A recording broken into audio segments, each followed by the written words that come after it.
Assalamualaikum warahmatullahi wabarakatuh. Waalaikumsalam warahmatullahi wabarakatuh. Bismillahirrahmanirrahim. Alhamdulillahi rabbil alamin. Wal 'aqibatu lil muttaqin.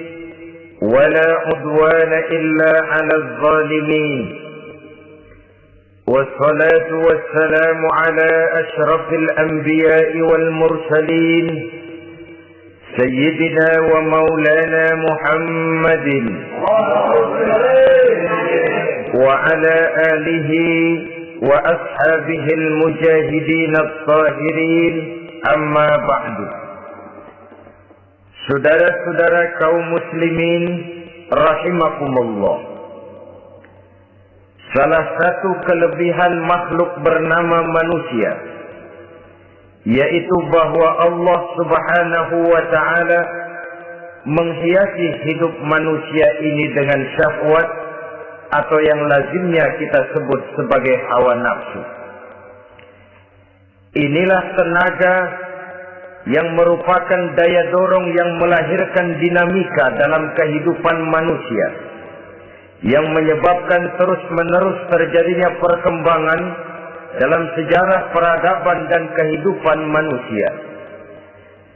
Hawa nafsu bisa melambungkan seseorang kepada puncak kejayaan, dan hawa nafsu dapat menenggelamkan seseorang ke dasar jurang kehancuran yang paling dalam. Pada surah Ali Imran ayat 14, Allah Subhanahu wa ta'ala berfirman, A'udzu billahi minasy syaithanir rajim. Zuyyina lin-nasi hubbus syahawati minan nisa'i wal banin wal qanatiril muqantarati minadh dhahabi wal fiddah wal khairil musawwamati wal an'ami wal harth. Dzalika mata'ul hayatid dunya wallahu 'indahu husnul ma'ab. Mari kita perhatikan ayat ini lebih dekat lagi. Allah Subhanahu wa ta'ala menjelaskan, Zuyyina lin-nasi hubbus syahawat. Makhluk manusia itu dihiasi dengan hawa nafsu.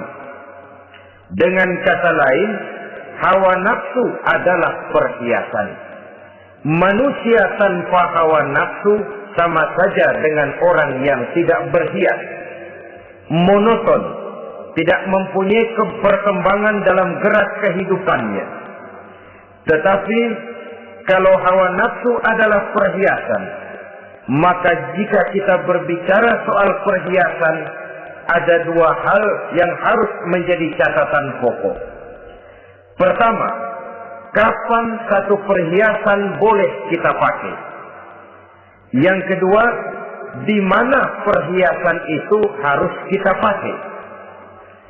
Kalau saudara berdandan rapi, pakai sepatu dengan kaos kaki, celana, jas, pakai dasi segala macam, tapi itu saudara lakukan pada saat saudara akan pergi ke WC, maka saudara sudah memakai perhiasan tidak pada waktu yang tepat.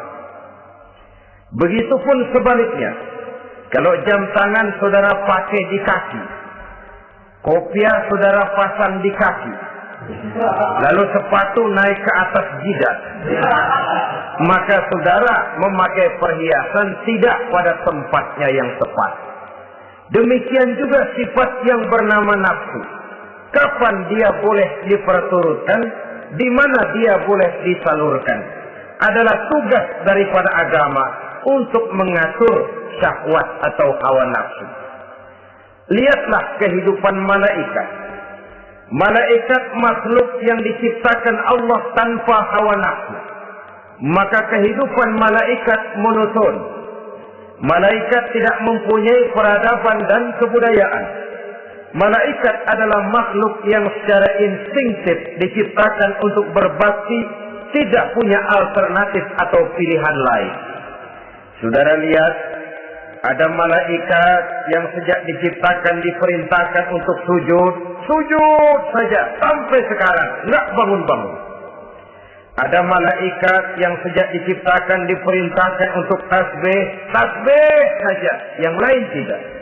Ada malaikat yang sejak diciptakan diperintahkan mencabut nyawa. Nyawa saja urusannya, yang lain tidak. Pekerjaannya monoton, tetapi memang karena tidak ada hawa nafsu, tidak ada kecenderungan malaikat untuk nyeleweng. Belum pernah kita dengar misalnya ada malaikat Jibril korupsi ayat. Ini kelihatannya ayat bagus ini, nggak usah disampaikan kepada bawahan Muhammad, dipakai sendiri saja. Tidak. Kita belum pernah dengar malaikat maut keliru mencabut nyawa orang yang belum waktunya modal. Belum pernah. Malaikat itu ibadun mukramun, la ya'sunallaha fima amarahum wa yaf'aluna ma yu'marun. Maka kehidupan malaikat adalah monoton. Dinamika tidak ada, peradaban dan kebudayaan juga tidak ada.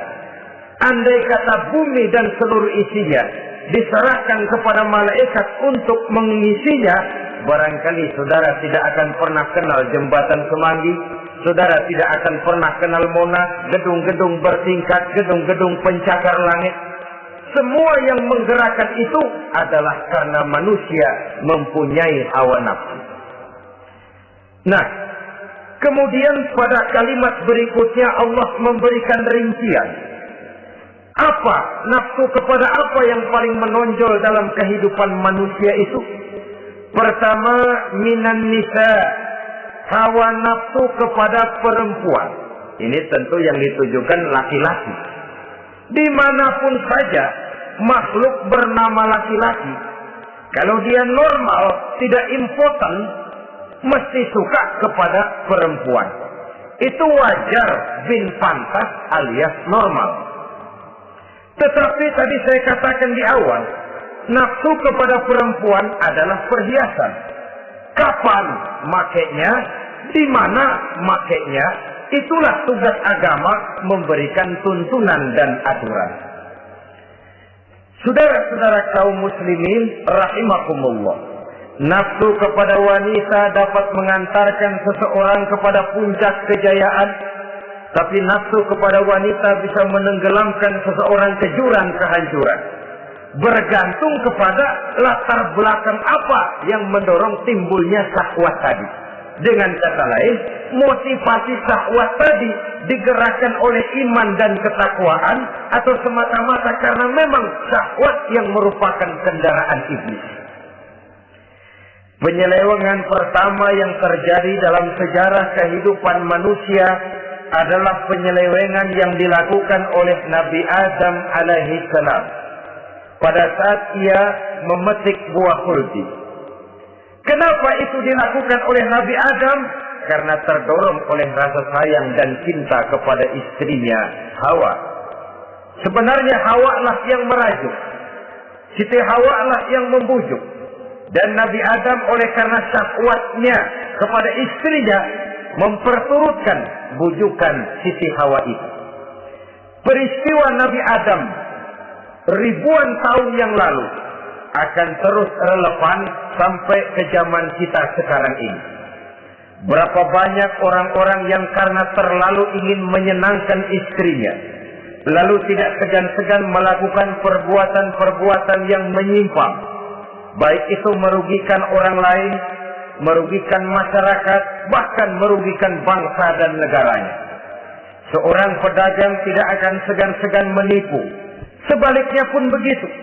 Tidak jarang wanita di dalam kelemahannya bisa menenggelamkan dunia. Seorang suami yang jujur, polos, lugu, sederhana bisa jadi koruptor ulung karena didorong-dorong oleh istrinya. Istrinya barangkali bisa saja dibakar-bakar oleh tetangganya.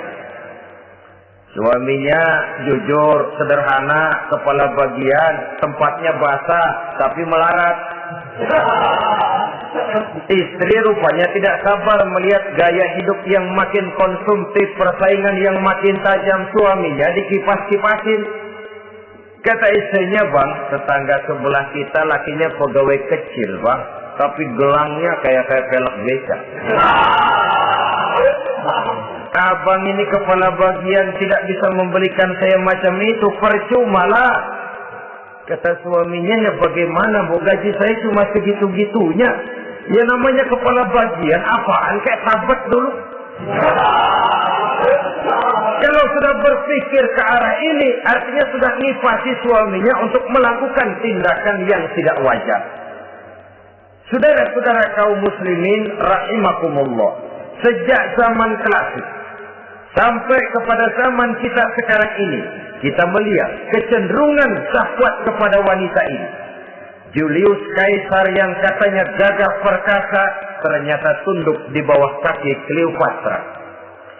Napoleon Bonaparte, the Lion of Europe, singa daratan Eropa, luas kekuasaannya, gagah perkasa tentaranya, kepada siapa dia tunduk? Ke bawah kakinya Margaret Josephine.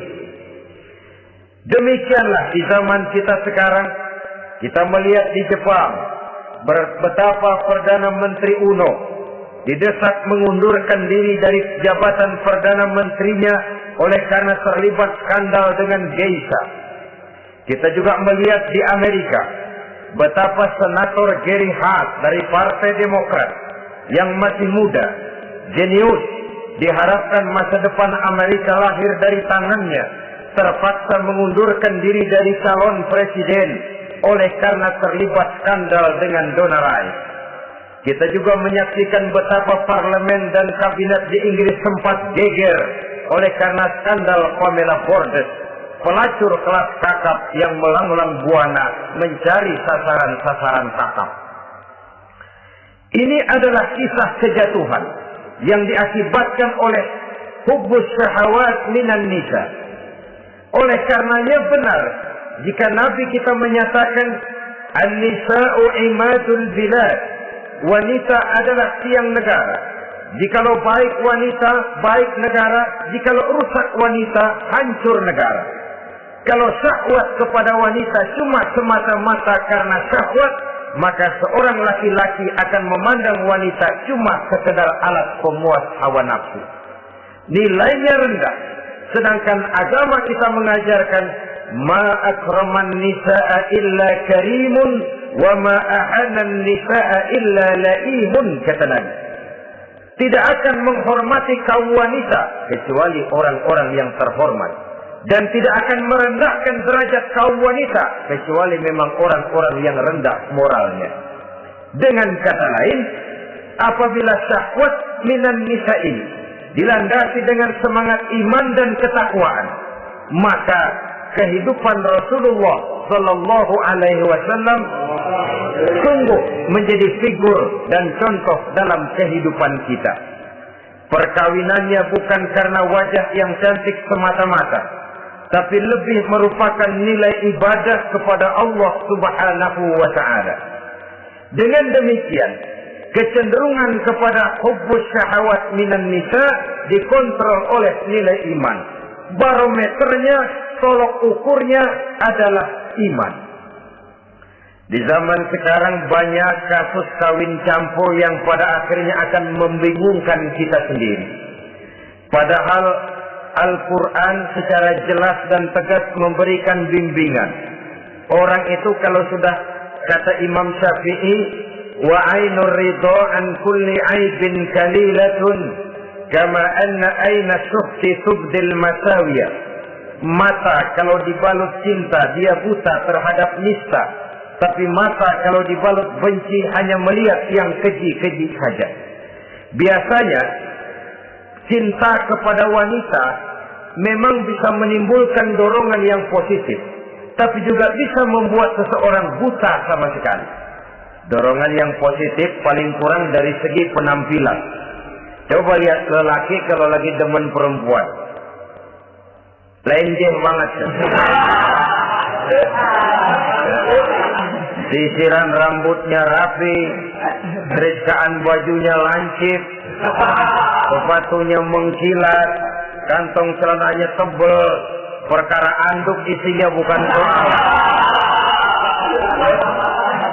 Yang penting kan gaya. Lalu dinamis, kreativitasnya ada saja timbul.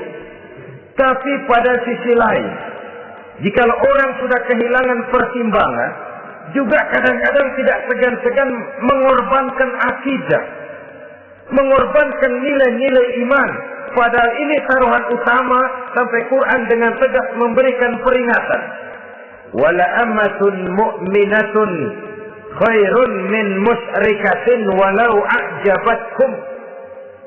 Perempuan budak yang hitam legam, kalau beriman, itu lebih baik untuk dinikahi daripada wanita cantik berkulit kuning langsat tapi musyrik.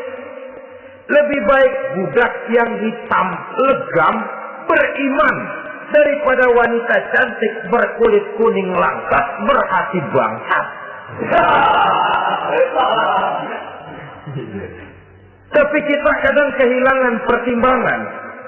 Karena agama, karena cinta agama digadaikan. Karena cinta akidah terjual.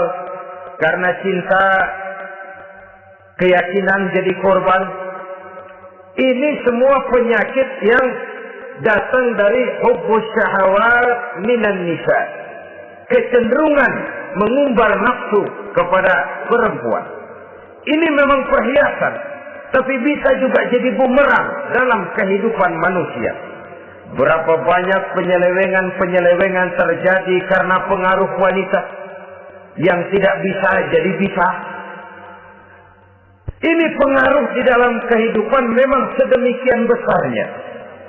Sehingga saudara-saudara kaum muslimin, inilah yang perlu dikendalikan dalam kehidupan, kapan dan di mana. Kalau nafsu adalah perhiasan, kapan dan di mana perhiasan itu harus kita pakai, di mana dia harus kita tempatkan. Begitu juga yang menyangkut soal perempuan. Kapan? Ya kapan? Tentu kalau sudah nikah. Di mana? Yang jelas bukan di depan umum.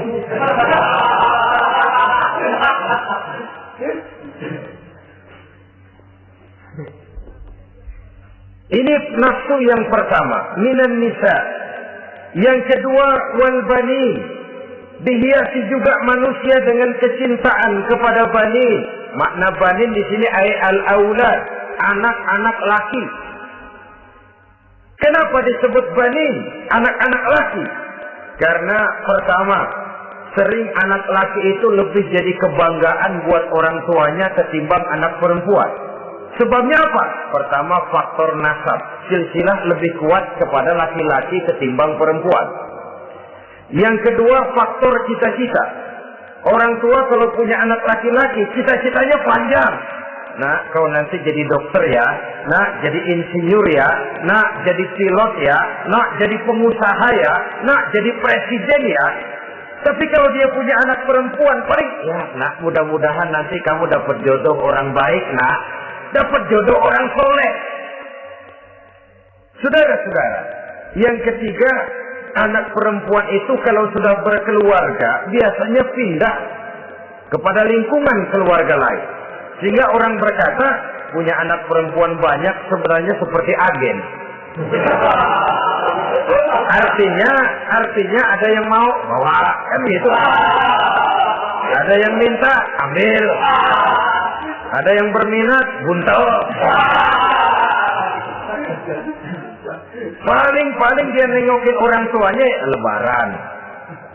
Ya syukur kalau sebulan sekali atau seminggu sekali. Tapi minimnya kan lebaran. Dengan demikian dari garis nasab ini lebih kuat al-banin ketimbang al-banat. Manusia dihiasi dengan kecintaan kepada anak-anak. Sering karena terlalu cinta kepada anak, kita menjerumuskan anak. Terlalu sayang kepada anak, segala maunya kita perturutkan tanpa kendali dan kendala.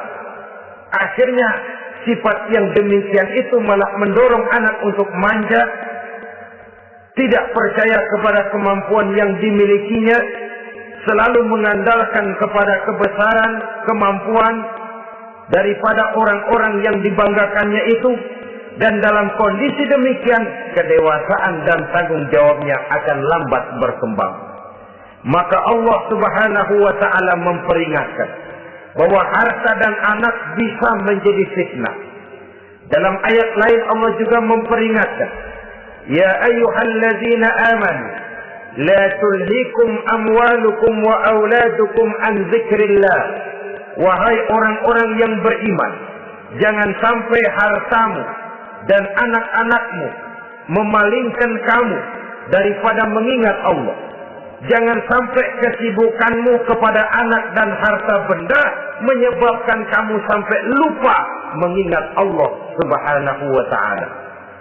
Berapa banyak manusia yang tenggelam dengan melupakan Allah, jauh dari agama, jauh dari tuntunan syariat, oleh karena disibukkan oleh persoalan anak dan persoalan harta benda. Maka satu-satunya jalan, jikalau kita tidak ingin anak kita sampai memalingkan kita daripada mengingat Allah, nilai-nilai keimanan harus ditanamkan kepada mereka sedini mungkin. Dengan bekal ini, maka mereka, anak-anak kita, insya Allah tidak akan membuat kita orang-orang tua ini berpaling daripada mengingat Allah, berpaling daripada kehidupan beragama. Memang karena anaklah kita orang tua peras keringat banting tulang, pergi pagi pulang sore cari nafkah. Karena anaklah kita orang tua kepala jadi kaki, kaki jadi kepala. Asal mereka bisa menikmati hari depan yang lebih baik dari yang kita nikmati sekarang ini. Tapi berapa banyak juga orang-orang tua yang tidak sadar akan amanah berupa anak ini. Mereka lalai, mereka bersikap masa bodoh, padahal tidak akan ada yang tidak dipertanggungjawabkan di hadapan Allah Subhanahu wa ta'ala. Orang tua bisa mendapat pensiunan pahala kalau anaknya tumbuh menjadi anak yang soleh. Tetapi orang tua pun bisa saja masuk neraka karena anaknya menjadi anak yang kurang ajar dan orang tuanya sama sekali tidak pernah memberikan pendidikan yang sebagaimana mestinya. Saudara-saudara kaum muslimin rahimakumullah, kita tentu berharap memperoleh pensiunan pahala dan bukan mendapat tambahan dosa dari kekurang ajaran anak-anak kita akibat kita sebagai orang tuanya tidak pernah mau mendidik mereka. Dalam hadis ada diriwayatkan, ada anak kurang ajar, sembahyang tidak, puasa ibadah tidak, kenal Allah tidak, beriman pun tidak, dosa kelewat banyak, kejahatan berkarat. Di akhirat nanti disidang dia, ditanya, kamu kenal siapa Tuhanmu? Tidak. Kamu tahu siapa nabimu? Tidak. Kitab sucimu apa? Tidak tahu. Kiblatmu di mana? Tidak ada. Kamu sholat? Tidak pernah. Kamu puasa? Tidak pernah. Wah, kalau begitu kamu rusak sekali. Kamu neraka. Anak ini mengajukan protes. Saya menuntut keadilan. Benar saya tidak kenal siapa Tuhan saya. Saya tidak tahu apa kitab suci saya. Saya tidak pernah mendirikan sholat. Tidak pernah melaksanakan puasa. Pendeknya tidak ibadah dan tidak iman. Tapi semua itu terjadi. Sebab-sebabnya tidak lain karena orang tua saya tidak pernah mendidik dan mengajarkan saya. Orang tua saya tidak pernah mengarahkan saya ke jalan itu. Sampailah saya seperti keadaan yang sekarang ini. Orang tua saya enak-enakan ngaji, saya teler diantepin aja. Orang tua saya memegang kitab, saya megang botol. Dia tahu, dia diam saja. Dia tahu dan dia tidak memberikan peringatan. Karena orang tua saya lah, maka saya jadi seperti sekarang ini.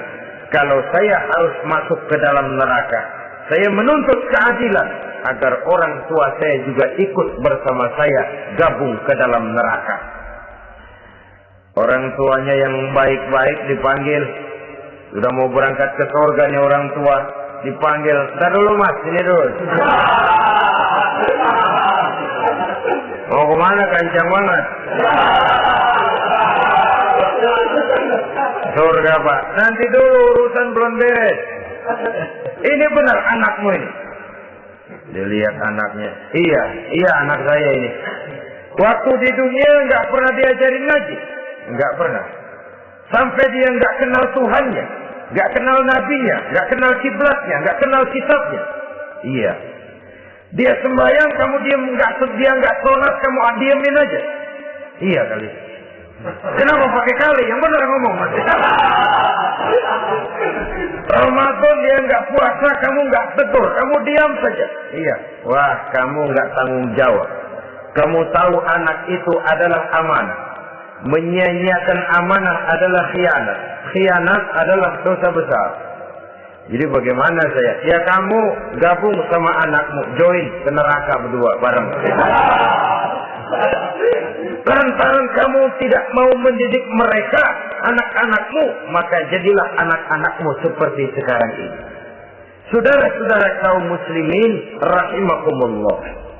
Sebaliknya, jikalau anak-anak kita yang kita cintai ini, yang merupakan buah hati belahan jantung, tumbuh dan berkembang menjadi anak-anak yang soleh, yang bermanfaat bagi masyarakatnya, bagi agama, bangsa dan negaranya, kita orang tuanya bolehlah tentram menerima pensiunan pahala. Menerima pensiunan pahala dari kesolehan anak yang ditinggalkannya. Alangkah nikmatnya mendapat pensiunan pahala. Terbaring kita di bawah pohon kemboja, nilai kebaikan kita dikenal orang, nama kita akan tetap hidup. Oleh karena kita meninggalkan anak-anak yang tumbuh menjadi generasi yang soleh, bukan anak yang salah.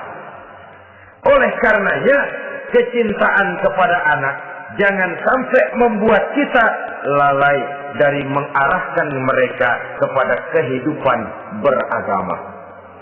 Di zaman sekarang ini, kecenderungan kita mengarahkan anak pun sudah kepada kecenderungan yang berbau materialistis. Maka yang ramai bagaimana anak bisa mengejar program MBA, Master of Business Administration, supaya keluar bisa jadi manajer.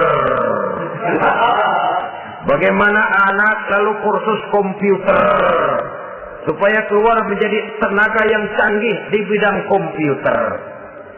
Ya, kalau dia perempuan cantik, bagaimana dia bisa masuk Akademi Sekretaris and Management, supaya bisa jadi sekretaris. Atau bagaimana dia bisa masuk sekolah nyanyi, supaya nanti jadi penyanyi dengan tarik suara, uang lalu mengalir ke dalam kocek jutaan nilainya. Maka yang ramai pun hal-hal yang semacam itu.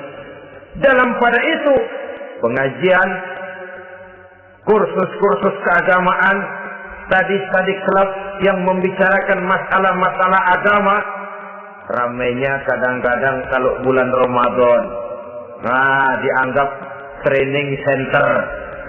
Ya lumayan, daripada tidak sama sekali mah lumayan. Tapi dengan demikian ini kan merupakan bagian terpokok dari kehidupan manusia.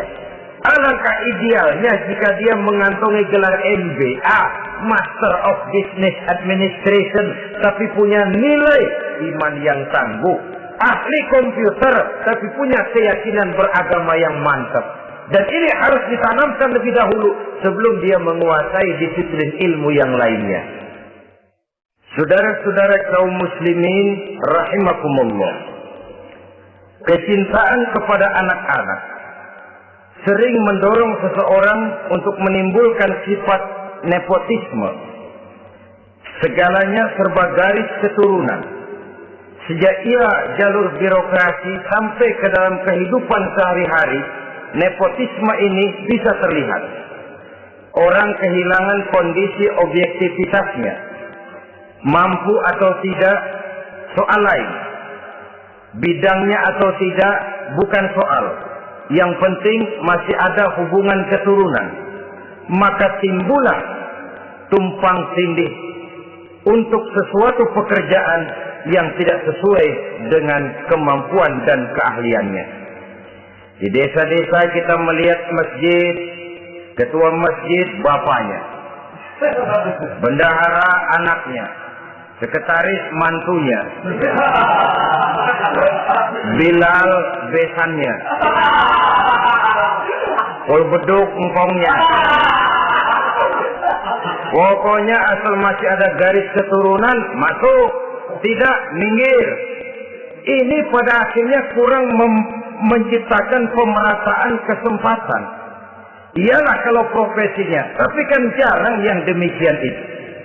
Kita boleh cinta kepada anak-anak kita, tapi jangan lalu mempergunakan posisi yang kebetulan kita gunakan untuk menempatkan anak-anak kita lebih dari kemampuan yang mereka miliki.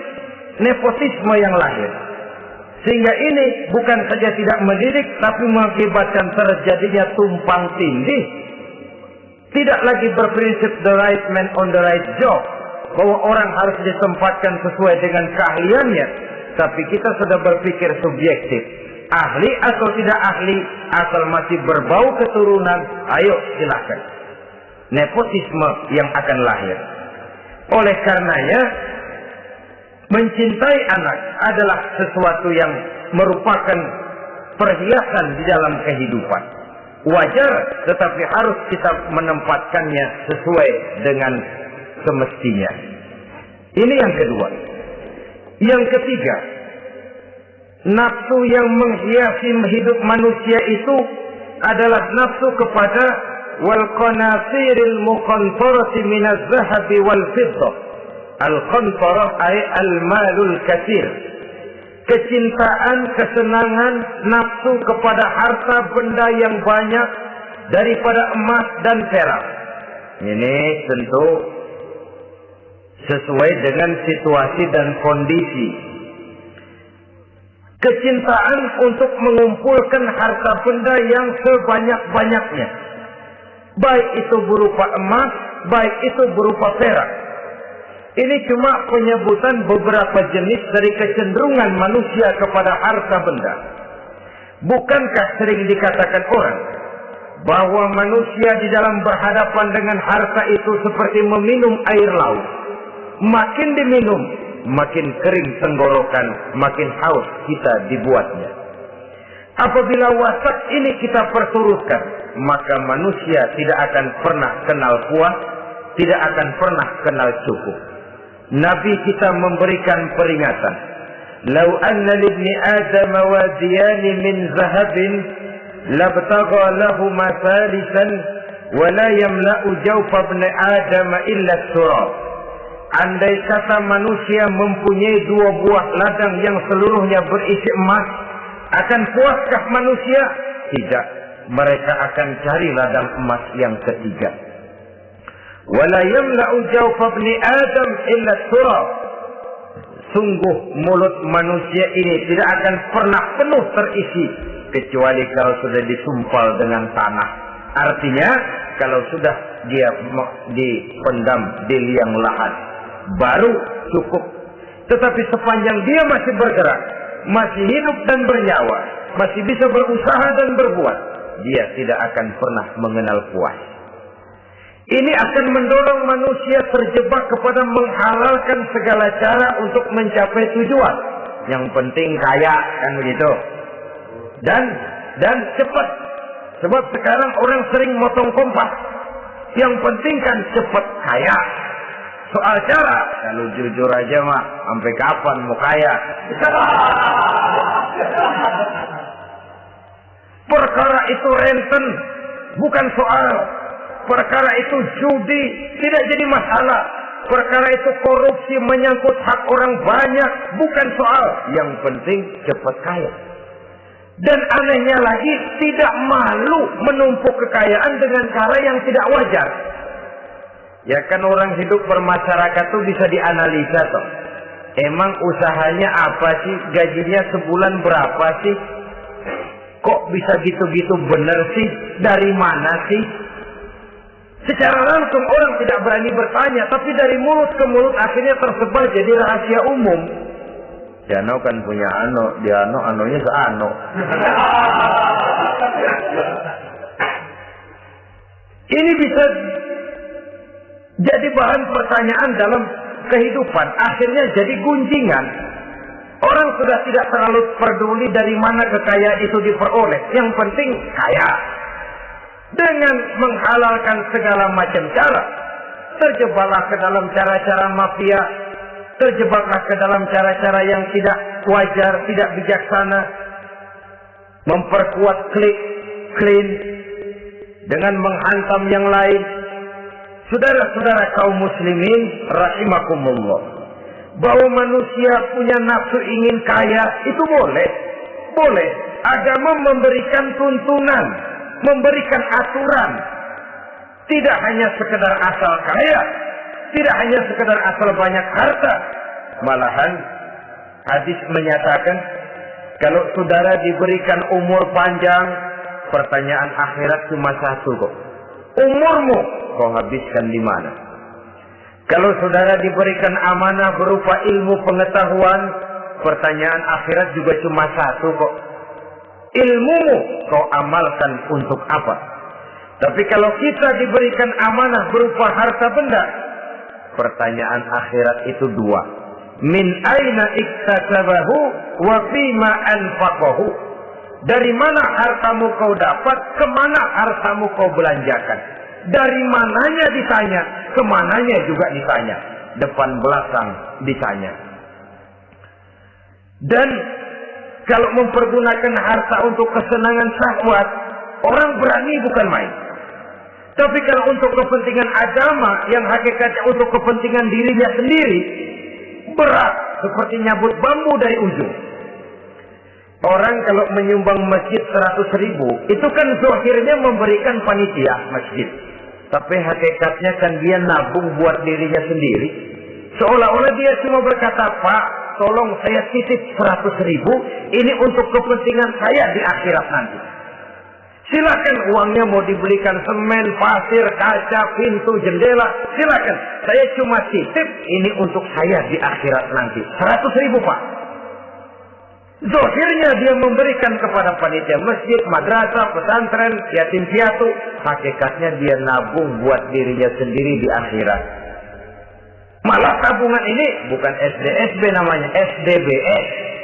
Sumbangan dana berhadiah surga. Itu SDBS namanya. Sekarang orang mengejar SDSB, lalu berat mengejar SDBS. Sumbangan dana yang berhadiah surga. Langsung dari Allah Subhanahu wa ta'ala. Coba kalau dia main golf, sewa lapangan golf itu 400-500 ribu sebulan. Paling 4-5 kali main. Beli stick golfnya saja sampai jutaan. Datang panitia pembangunan masjid 100. Minta didoain masuk surga lagi. Surga 100.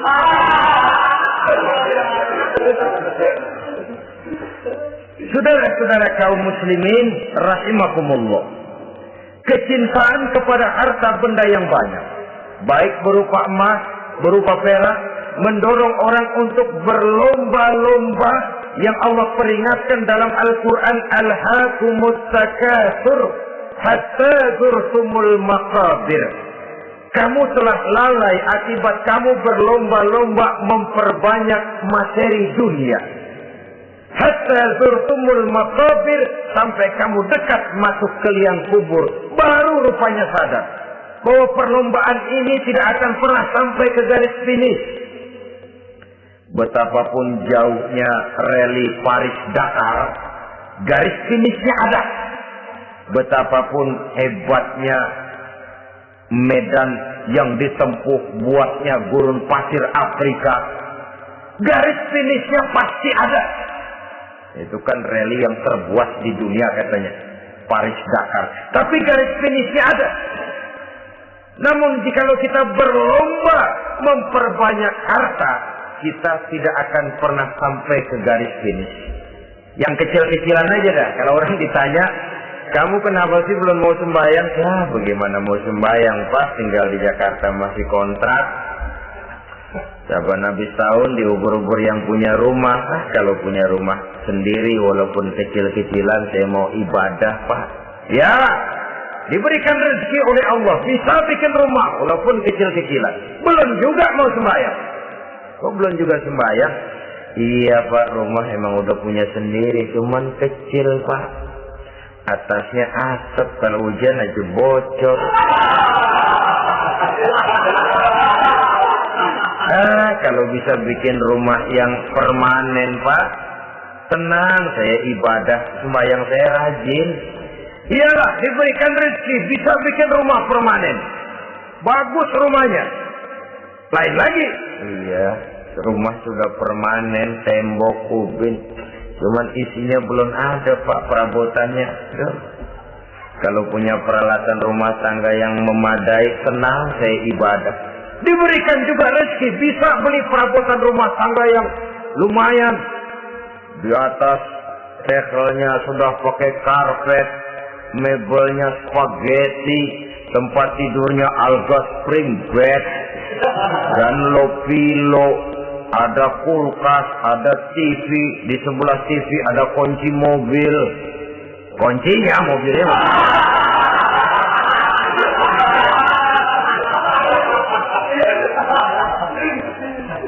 Bagaimana? Sekarang sudah cukup perabotan. Perabotan sudah ada Pak, cuman kendaraan belum punya ini. Kemana-mana masih ngukur jalanan aja. Kalau punya kendaraan enak, kemana-mana cepet Pak, mau ke masjid juga getap dah, rajin. Diberikan rezeki, bisa beli kendaraan. Lain lagi nanti.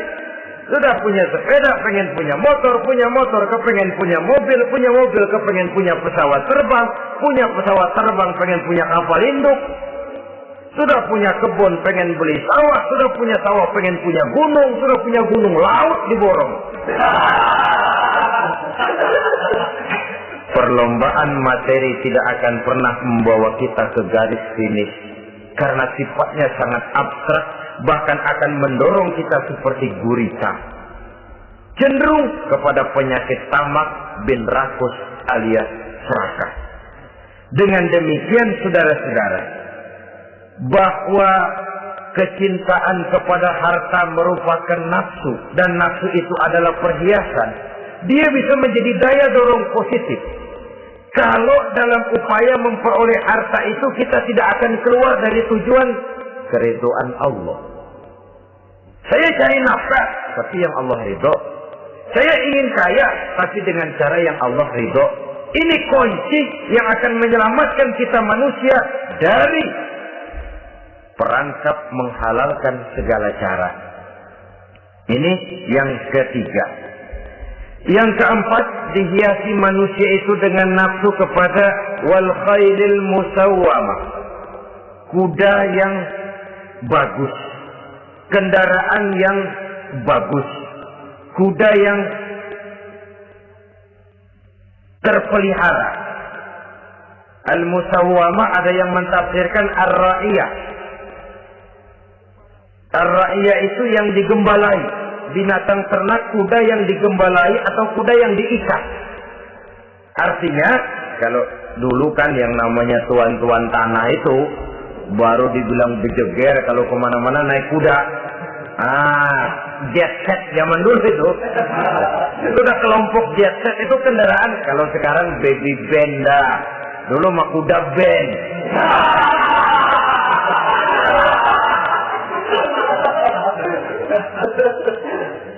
Manusia punya kecenderungan suka kepada kendaraan. Apalagi di zaman sekarang ini, wah, iklan-iklan itu kan sangat menggoda kita. Melayani segala macam bentuk penjualan. Ini lalu terangsang biar duit cekak. Kalau udah ngebaca itu, wah, berani banget dah. Tahu duit nggak mungkin cukup, tapi begitu baca melayani segala macam bentuk penjualan dengan fasilitas ringan. Jadi dah. Jadi juga punya mobil, jadi dah. Perkara utang itu bakal nyekek leher, bukan soal. Kasihan saudara-saudara kita di daerah-daerah yang terjebak kepada iklan-iklan merangsang yang akhirnya di luar kemampuan.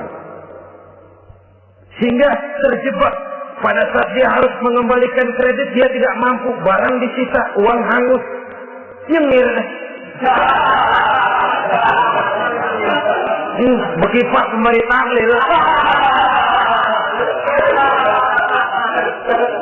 Habis arang besi binasa.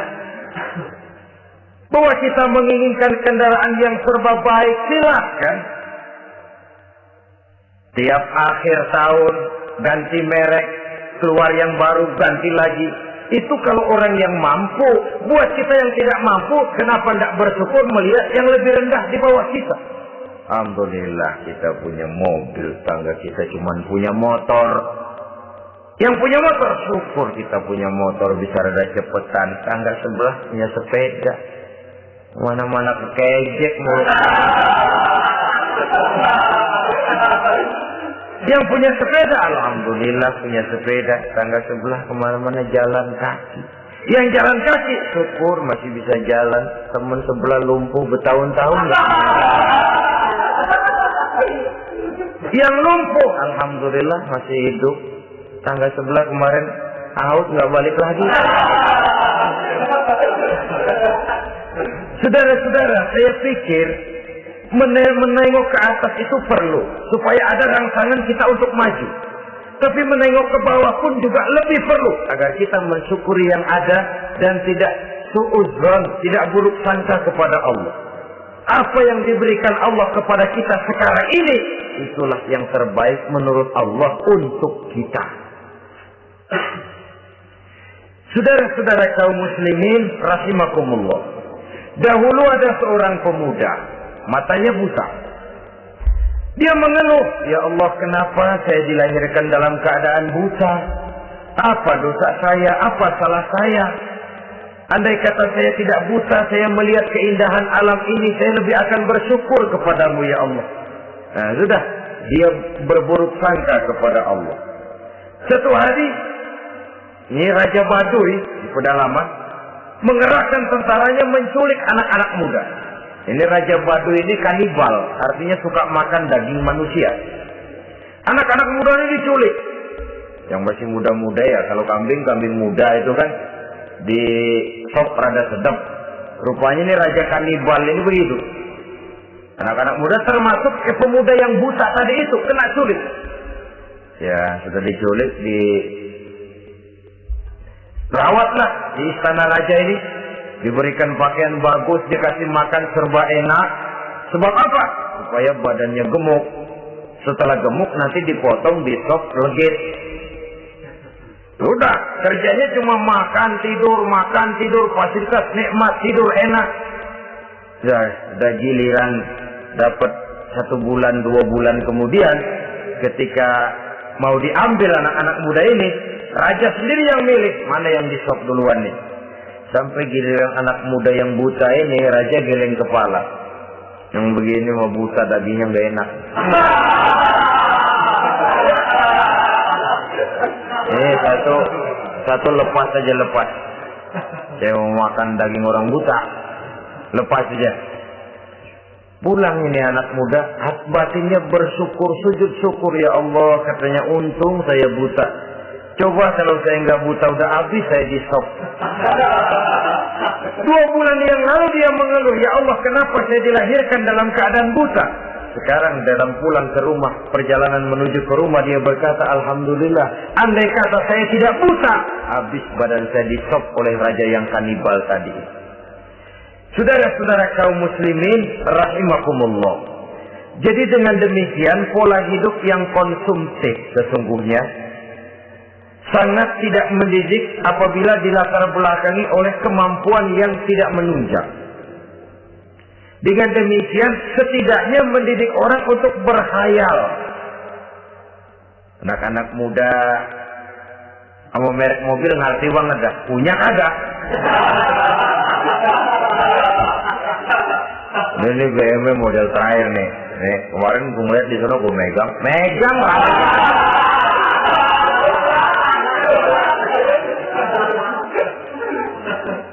Tulul amal ini kalau tidak diimbangi dengan saluran yang positif, dia akan terjebak kepada penyakit tulul amal, panjang angan-angan. Baiklah ya, wal khailil musawwamah. Yang keempat, yang kelima maksud saya, wal an'am, cinta kepada binatang ternak. Manusia ini kan punya kecenderungan macam-macam. Setelah rumahnya bagus, hartanya banyak, kendaraannya cukup, ingin beternak. Jadilah peternak. Ini kecenderungan manusia, wajar saja sepanjang didapat dan dilakukan dengan cara-cara yang wajar. Wal harth, dan tumbuh-tumbuhan, bertani, bersawah, berladang, itu merupakan kecenderungan daripada manusia. Keseluruhan itu kata Allah, kecintaan kepada wanita, kepada anak, kepada harta benda, kepada kendaraan, kepada binatang ternak, kepada tumbuh-tumbuhan, zalika, semua itu mata'ul hayatid dunya, merupakan kesenangan hidup dunia. Berapa lama kesenangan hidup dunia? Sebentar, seumur manusia. Seumur manusia. Bahkan kadang-kadang pada saat dia masih hidup pun orang tidak sepenuhnya sempat menikmati kesenangan hidup dunia. Apabila ajal datang, selesailah kehidupan dunia sampai di situ. Orang-orang kafir, buat mereka surganya di dunia ini. Bila kehidupan di dunia selesai, selesailah sudah surganya sampai di situ. Kesemua itu, kata Allah, merupakan kesenangan daripada kehidupan di dunia. Wallahu indahu husnul ma'ab, dan Allah mempunyai tempat kembali yang sangat baik. Nah, setelah Allah menjelaskan semua itu, pada ayat yang ke-15 Allah memberikan jalan keluarnya. Memperturutkan nafsu kepada wanita, anak-anak, harta benda, kendaraan, binatang ternak. Bijaksanakah itu? Dalam ayat ke-15 surah Ali Imran ini, Allah memberikan penjelasan tuntas. Qul a'unabbi'ukum bi khairin min zalikum. Katakan kepada mereka Muhammad, maukah kamu aku beri kabar yang lebih baik dari semua itu? Lebih baik daripada kesenanganmu kepada wanita, kepada anak-anak, kepada harta benda, kepada kendaraan dan sebagainya. Mau kamu aku beritahu yang lebih baik daripada semua itu? Jawaban tentu mau. Kalimatnya bukan ukhbirukum, a'unabbi'ukum.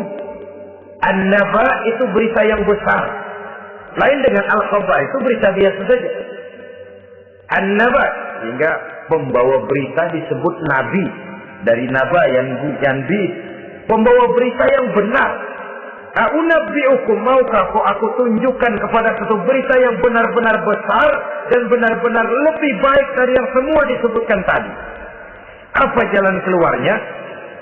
Lillazina taqaw 'inda rabbihim jannatun tajri min tahtihal anhar. Bagi orang-orang yang bertakwa kepada Allah, mereka akan mendapatkan surga yang di bawahnya mengalir sungai. Khalidina fiha, mereka akan kekal di dalamnya. Wa azwajun mutahharah, dan mereka mendapat istri-istri yang suci. Waridwanum minallah, dan keridhaan daripada Allah subhanahu wa ta'ala. Kalau kamu hai orang-orang yang beriman, kalau kamu hai manusia menyangka bahwa nafsu kepada wanita, anak-anak, mengumpulkan harta benda, kendaraan yang menarik, binatang ternak dan tumbuh-tumbuhan itulah yang lebih baik untuk kesenangan dunia, memang itu kesenangan dunia. Tapi nih, seolah-olah kata Allah, nih, saya kasih tahu kamu, aku beritahu yang lebih baik dari semua itu. Apa? Takwa kepada Allah.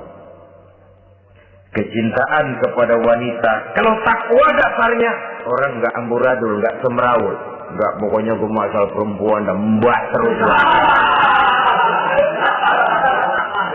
Tapi punya kaidah, punya norma. Demikian juga kepada anak-anaknya. Demikian juga kepada harta benda. Pokoknya asal harta, mau halal, mau haram, tekuk terus saja.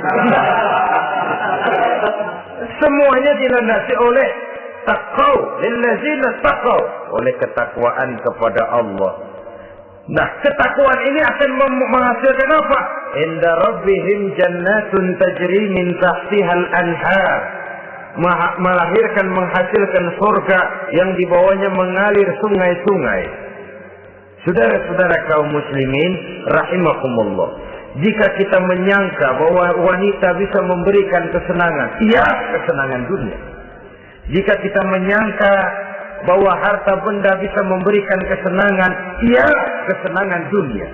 Jika kita menyangka bahwa kendaraan bisa memberikan kesenangan, iya, kesenangan dunia. Tapi kita tidak cuma ingin itu, kita ingin itu semua juga bisa membawa kesenangan akhirat. Caranya landasi dengan takwa. Kesenangan kepada wanita didasari dengan takwa. Maka jangan jadikan wanita cuma sekedar alat pemuas hawa nafsu. Kesenangan kepada anak-anak dilandasi dengan takwa. Maka anak-anak diarahkan kepada jalan yang diridhoi Allah. Kesenangan kepada kendaraan dilandasi dengan takwa. Maka kendaraannya selalu mengarah berjalan menuju jalan takwa, diridhoi oleh Allah Subhanahu wa taala. Kalau tidak, itu mobil asal lempengan Ancol gancang banget ya. Tapi giliran dihadapin ke masjid, mogok melulu. Urusan ngaji ada aja halangannya tuh kendaraan. Tapi kalau untuk urusan maksiat, ngebut benar-benar. Dilandasi dengan ketakwaan.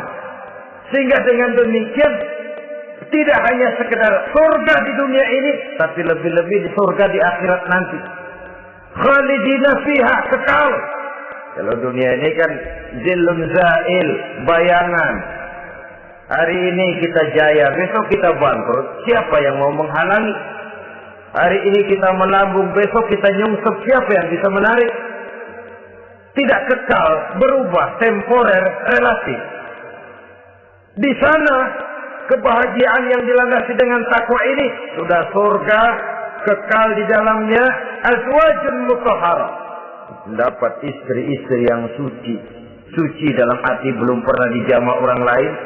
Suci dalam arti tidak pernah terkena halangan. Seperti men misalnya. Baik menstruasi atau mencret, itu tidak. Azwajun mutahharah. Konon makna mutahharah ini ya artinya juga bisa selalu gadis, bidadari, selalu perawan, tidak pernah janda, walaupun tiap hari dipakai, perawan terus. Dan yang lebih penting, waridwanum minallah, mendapat ridho dari Allah Subhanahu wa taala. Jadi hawa nafsu dengan motivasi takwa, itulah sesungguhnya yang dikehendaki oleh Ali Imran ayat 14 dan 15. Dengan demikian, manusia dengan ketakwaannya mengendalikan hawa nafsu dan bukan malah dikendalikan oleh hawa nafsunya. Sehingga dengan demikian seluruh fasilitas yang dimilikinya, baik itu berupa istri, anak, kendaraan, binatang ternak, harta benda, tanam-tanaman, seluruhnya semakin meningkatkan ketakwaannya kepada Allah Subhanahu wa taala. Mudah-mudahan kita bisa mencapai tingkat ini di mana kita hidup mampu dan sanggup mengendalikan nafsu, bukan malah dikendalikan oleh hawa nafsu. Terima kasih dan mohon maaf. Wassalamualaikum warahmatullahi wabarakatuh. Waalaikumsalam warahmatullahi wabarakatuh.